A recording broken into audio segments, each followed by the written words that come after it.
Kita ke informasi pertama, Saudara. Mobil berisi 2 orang tercebur ke laut saat hendak masuk ke dalam kapal penyeberangan di Pelabuhan Merak, Banten, Jumat malam. Korban ikut terjebur ke laut. Beruntung, nyawa keduanya berhasil terselamatkan. Kedua korban dikeluarkan melalui kaca kendaraan yang dipecahkan sebelum mobil benar-benar tenggelam.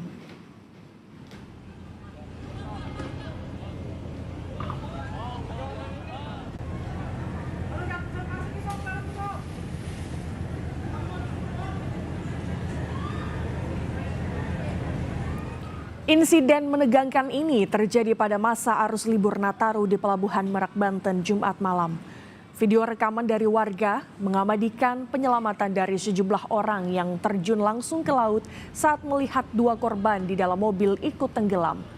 Evakuasi yang juga melibatkan petugas SAR membuahkan hasil.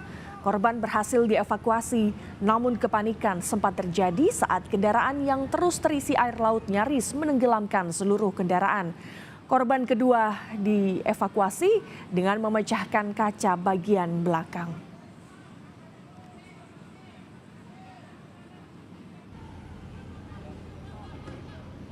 Banyak, tapi nggak ada yang ngejebur, masih sibuk manggil rescue. Karena feeling kita biasanya ngejebur ke laut, kita langsung lompat, Pak. Gak lama suami timbul, kita tarik ke atas, kita tanya.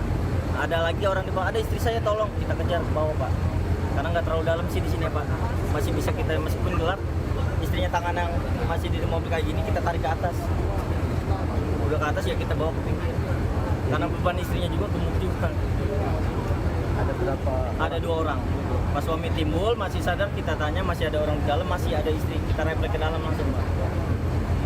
Dua-duanya sama di mobil? Dua-duanya sama. Kalau mobil saya kurang tahu, saya datang mobil udah nggak ada. Udah di dalam. Udah keseret ya, posisi jari jatuhnya aja udah keseret ke sini, Pak. Ada 10 meteran, Pak. Bahwa 2 orang yang berada di dalam mobil Toyota tersebut dipastikan dalam kondisi selamat, laki-laki dan perempuan. Informasi kemudian diperoleh dari seorang operator inisial HM umur 22 tahun yang in charge bertanggung jawab untuk mengontrol operator di side ramp, yaitu peralatan teknis yang menghubungkan kapal dengan daratan, dan diketahui bahwa peristiwa itu memang terjadi pada ujung rem door. Dan pada peristiwa itu kita melihat bahwa apakah ada unsur kelalaian sehingga rem door lidah terakhir itu tidak lagi menempel pada bagian kapal, sehingga mengakibatkan rem door tidak kokoh dilintasi oleh mobil. Akibatnya mobil jatuh. Penyelidikan lebih lanjut terhadap peristiwa ini dilakukan oleh personil dari Ditpol Airut Polda Banten.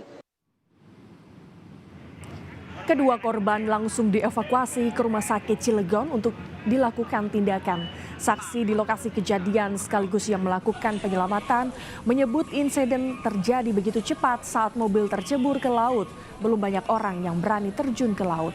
Melalui rem door, sesaat mendekati pintu kapal, kondisi kapal bergeser karena terdorong arus ombak. Diduga rem side atau pintu rem tidak dalam keadaan terkunci sehingga mobil melintas di atasnya tercebur ke laut. Petugas kepolisian daerah Banten yang tengah berada di lokasi langsung melakukan tindakan dengan mengamankan lokasi dan mengumpulkan keterangan sejumlah saksi.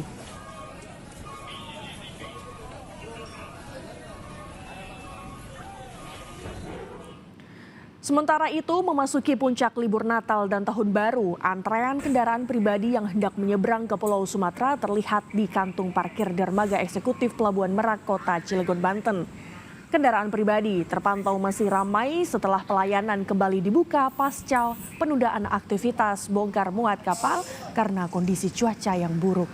Para pengendara pribadi mengaku memilih dermaga eksekutif karena lebih cepat waktunya agar tidak terlalu lama di kapal karena kondisi cuaca yang tidak menentu. Hingga saat ini pihak PT ASDP Indonesia Ferry masih mengoperasikan 32 kapal dengan 7 dermaga. Kurang lebih 2 jam. Kenapa memilih sengaja di sebagai eksekutif atau di regular kan kosong tuh? Karena apa ya, jam keberangkatannya lebih cepat sih. Lebih cepat. Iya. Dulu waktu juga kan.